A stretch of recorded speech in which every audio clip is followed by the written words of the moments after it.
Storm Amy has made headlines across the UK, not just for severe weather warnings it brought, but also for its surprising effect on the nation's energy system.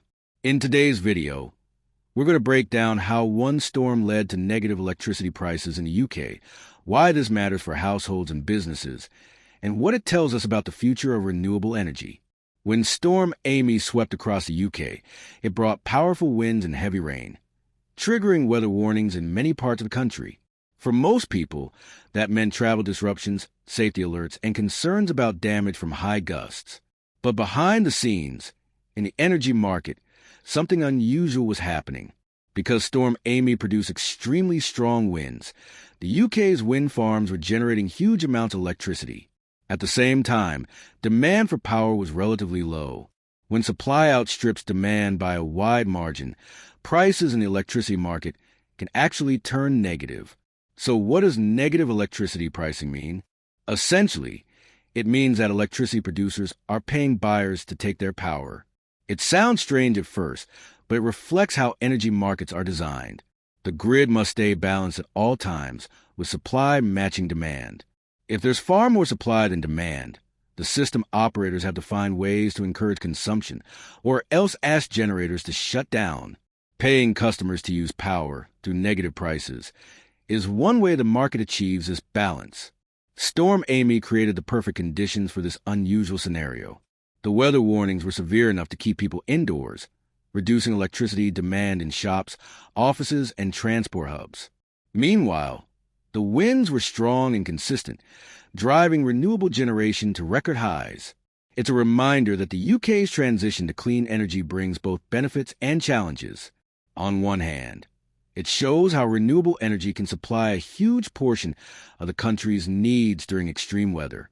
On the other hand, it highlights how our infrastructure and pricing systems still need to adapt to deal with surges of green power.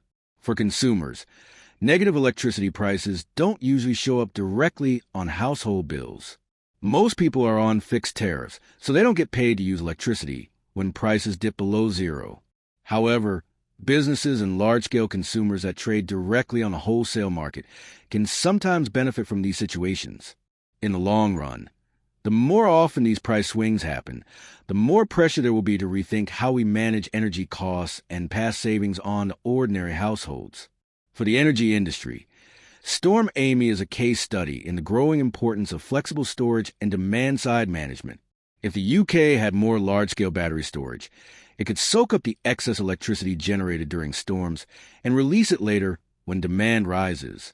Similarly, smarter grids and flexible tariffs could encourage people to use more electricity at times of surplus, helping to smooth out these imbalances.